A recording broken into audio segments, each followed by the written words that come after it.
खण्ड ख। 3 नम्बर सामान्य बौद्धिक परीक्षण। 3.1 को शाब्दिक तार्किक चातुर्यता परीक्षण। त्यसमा यस मध्येको विषयवस्तु भनेको बोध छ। बोधलाई हामीले अंग्रेजीमा कम्प्रिहेन्सन भनेर पनि भनिन्छ। यसको प्रश्नहरू प्राय अंग्रेजीमै आउने गर्दछ। बोध भनेको के हो त? पहिला अर्थ बुझ्नु जरुरी हुन्छ। बोध भनेको कुनै पनि चीजको अर्थ वा महत्त्व बुझ्ने क्षमतालाई चाहिँ बोध भनिन्छ। हामीले कुनै पनि चीजको त्यस अर्थ र महत्त्व बुझ्न कतिको सक्छौं त्यसको परीक्षण भनेको नै बोध हो। जस्तै एक्जाम्पलको लागि in the following question a sentence is broken into 6 parts. Join these parts to make meaningful sentence. 6वटा पार्ट्समा टुक्राएर राखिदिएका छौं। अब त्यसलाई चाहिँ जोइन गरेर त्यसलाई हामीले मिलाएर एउटा एकदम अर्थपूर्ण वाक्य बनाउनु पर्नेछ। जस्तै 1 नम्बरमा was felt Kathmandu in earthquake the.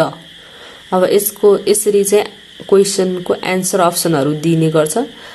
अब यसलाई म एन्सरहरूलाई सबैलाई पढ्ने छु अनि 5 earthquake failed Kathmandu was in the. Sentence मिल्यो मिलेन। अब बी नम्बरको पढ्छु। Earthquake was felt in the Kathmandu. यो चाहिँ सेन्टेन्स मिले जस्तो छ हैन। अब अर्को पनि पढिहालौं। Earthquake was felt Kathmandu in the. यो पनि मिलेन। 4 नम्बरको म पढ्छु। Earthquake was felt Kathmandu in. यो पनि मिलेन। त्यसैले यसको सही उत्तर कुन हो त? बी नम्बर रहेको छ। यसको सही उत्तर B number. Earthquake was felt in the Kathmandu. यसको सही एन्सर चाहिँ earthquake was felt in the Kathmandu. In the following questions, a sentence is broken into 6 parts. Join these parts to make यो यसको सही उत्तर सी नम्बर हुनेछ। 4 नम्बरको पढ्दै म कर्मैसँग सुनाउँछु। Tiger increase in Chitwan of number. यो मिल्दैन। बी नम्बरको है। अब C 6 numbers tiger increase in Chitwan of. यो पनि मिलेन। सी नम्बरको पढ्छु अब म। किन भन्दा यो राइट एन्सर पहिले मैले लगाइसकेको यहाँ देखिसकेको छ।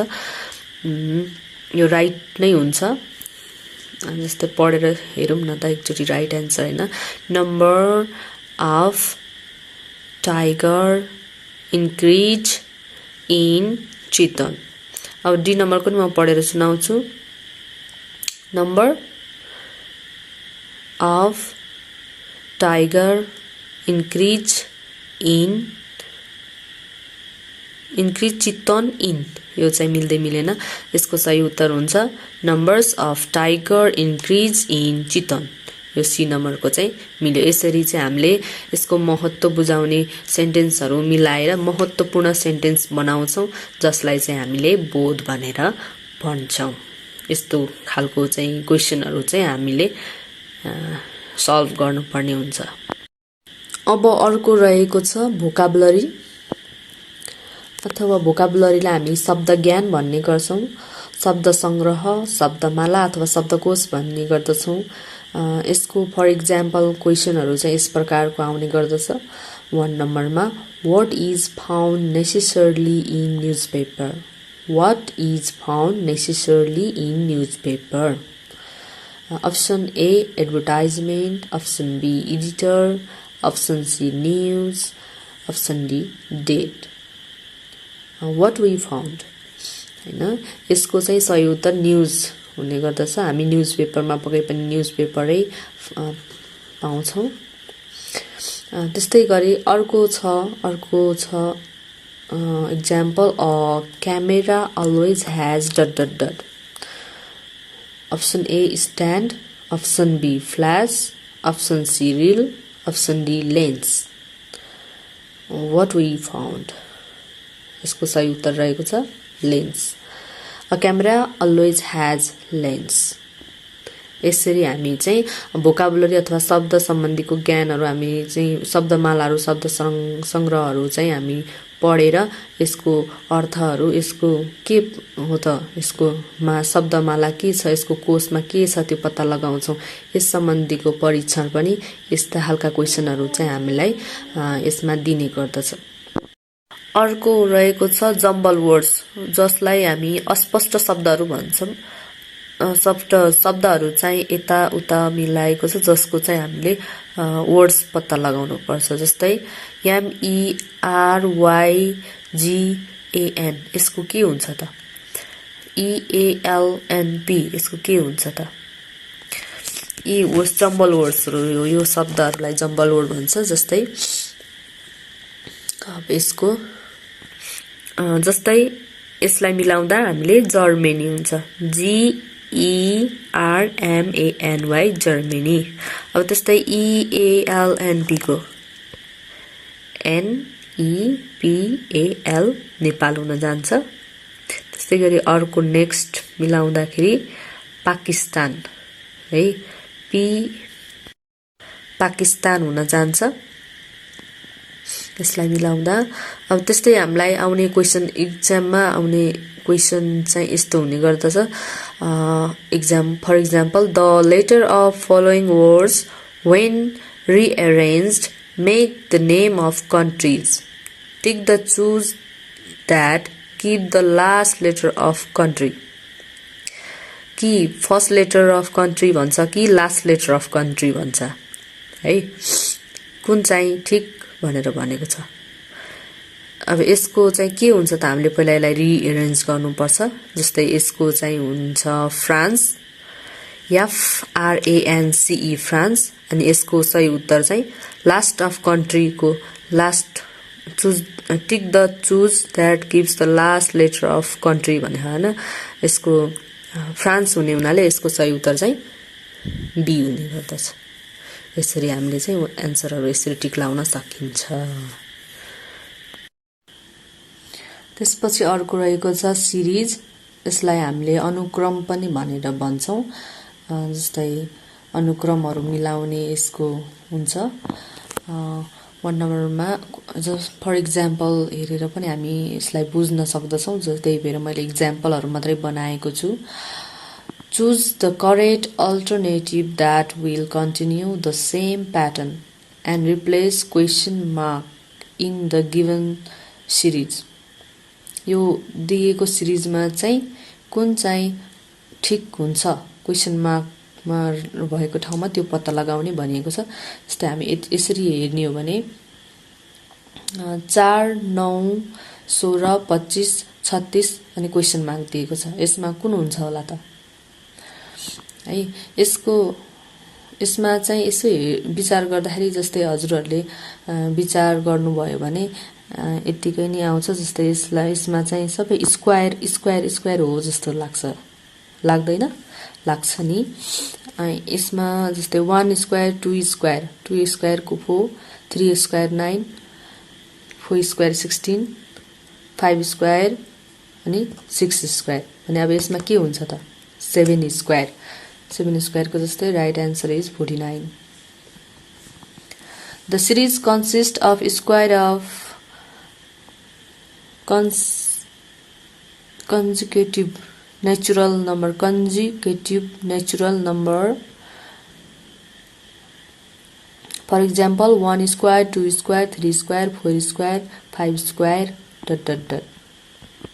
पछि अर्को रहेको छ analogy यसलाई हामी अनुमान गर्ने अथवा तुलना गर्ने भनेर भन्छौं जस्तै फर एक्जाम्पलमा थर्मोमिटर टेम्परेचर अनि बोरोमिटर, त्यसपछि कुन हुन्छ कुन मिल्छ भनेर क्वेशन मार्क दिएको छ। हामीले यसमा तुलना गर्ने हो। एक्जाम्पलहरुमा प्रेसर, लेन्थ, मास, हाइट। अब यहाँ टेम्परेचरहरुको कुरा गरिरहेको छ, बोरोमिटरको, थर्मोमिटरको कुरा गरिरहेको छ। कुन चाहिँ मिल्ला भनेर चाहिँ हामीले अनुमान लगाउने हो। लेन्थ, मास मिल्ला, हाइट मिल्ला कि प्रेसर मिल्ला, हैन?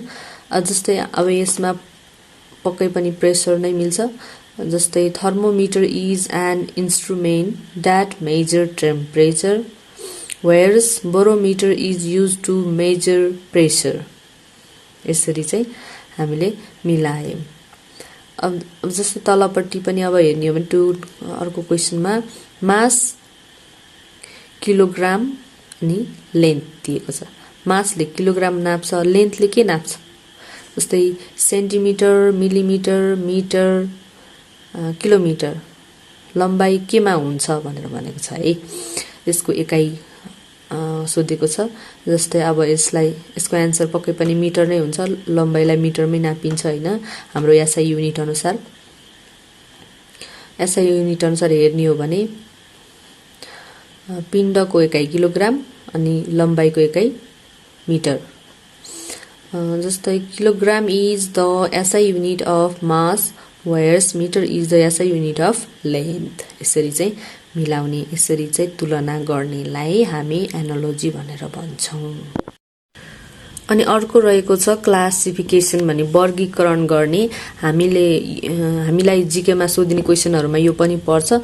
जस्तै मैले उदाहरणहरु मात्रै लिएर आए, किन भन्दा उदाहरण हेरेर पनि क्वेशनको आन्सरहरु हामीले यतिकै नै थाहा पाउन सक्छौं। यसको प्रकृति, यो प्रश्नको प्रकृति कस्तो र यसलाई कसरी उत्तर दिने भन्ने हामीलाई ठ्याक्कै थाहा भइहाल्छ। त्यसैले choose the word which is list like the other words in the group, है। A number mango, B number apple, C number orange अनि D number radish। यिनीहरु मध्ये कुन चाहिँ यो ग्रुपबाट बाहेकको छ, कुन वर्ड चाहिँ भनेर भनेको छ।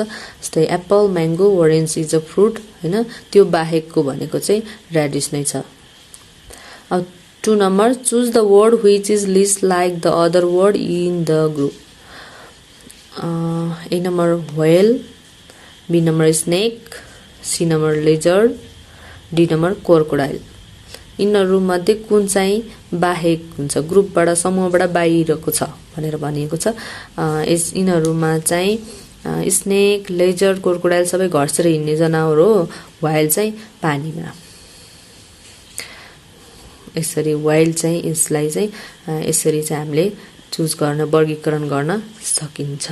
यसलाई यो पनि हाम्रो एकदम महत्त्वपूर्ण क्वेशन रहेको छ। कोडिङ डिकोडिङ को रहेको छ। त्यसैगरी if in a certain language Nepal is coded as OFUBM,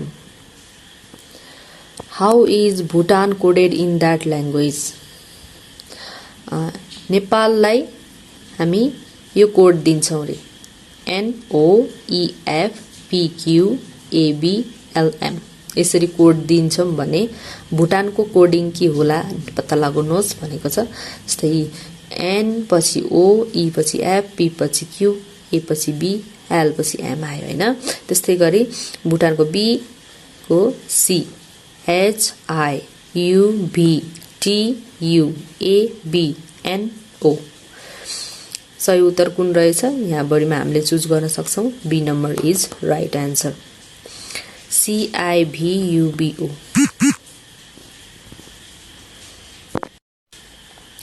त्यसै गरी हामी म्याट्रिक्समा आउँछौं।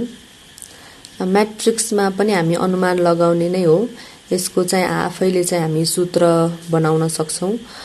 जस्तै उस दिन्छु 844 954 74 अनि क्वेशन मार्क। यहाँ कुन हुन्छ पत्ता लगाउन पर्यो है। अब मैले कोलम अनुसार गरिरहेको छु। कोलम यो र यो गर्दाखेरि यहाँबाट 8 बाट जस्तै column 1 minus column 2 equal to column 3 हुने गर्छ। जस्तै हेर्नुस् त 4 यहाँ राखेर अनि 8 यहाँ 8 - 4 = 4 भयो। त्यस्तै गरेर अब यसको हेर्छु है म। जस्तै 9 - 5 4 मिल्यो। त्यस्तै गरेर अब 7 - 4 what भनेछ हैन। 7 - 4 गर्दा कति हुने गर्छ? यसको ठाउँमा के छ? यो नै म्याट्रिक्स हो। यस घटाइहालौँ न त। अब यसको आन्सर चाहिँ 3 हुन्छ। यहाँ यसको आन्सर राइट आन्सर इज 3। त्यस्तै गरी अब नेक्स्ट 2 3 4 9 यहाँ चाहिँ सबै प्लस प्लस छ के। जस्तै 2 3 4 = 9 भयो। 2 3 5 5 मा 4 9 भयो। त्यही भएर मैले यस्तो फर्मुला बनाएँ। 5 6 7 8 9। अब 4 5 6 7 8 4 5 6 7 8। यसको सही आन्सर यहाँ चाहिँ कुन आन्सर हुन्छ? 8। त्यस्तै गरी अर्को म्याट्रिक्स रहेको छ। मैले अहिले सिम्पल वाला मात्रै लिएर आएको छु। अर्को भिडियोमा अरु अलि गाह्रो वाला नि लिएर आउने छु। 4 3 7 C1 + C2 = C3 भने 4 3 7 5 2 7 6 7 8 9। यहाँ के हुने रहेछ आन्सर? यसको 9। यस्तै गरेर अर्को म्याट्रिक्स छ 9 3 2 4। यसको माइनस माइनस छ है। माइनस माइनस यो दुईटा प्लस गरेर यो यहाँबाट यो घटाउने। जस्तै अब 2 3 5 5 बाट 9 घटायो कति भयो? 4। 9 बाट 5 यो दुईटा प्लस भएर घटायो 4 भयो। अब जस्तै अब यो दुईटा जोडेर यो घटाइदिन्छ। यहाँबाट घटाउने 3 यो दुईटा माइनस माइनस प्लस हुन्छ अब 3। त्यसपछि 8 बाट 3 घटाउँदा 5। अब त्यस्तै गरेर यो दुईटाबाट घटाऊँ 4 बाट 4 र 1 5 5 7 बाट 5 घटाउँदा कति हुन्छ आन्सर? 2। यसरी म्याट्रिक्सको हामीले प्रब्लमहरु सल्भ गर्न सक्छौं। बाँकी भिडियो अर्को श्रृंखलामा लिएर आउने छु। हामीलाई सम्झिराख्नु होला भन्दै म आज बिदा हुन चाहन्छु। धन्यवाद।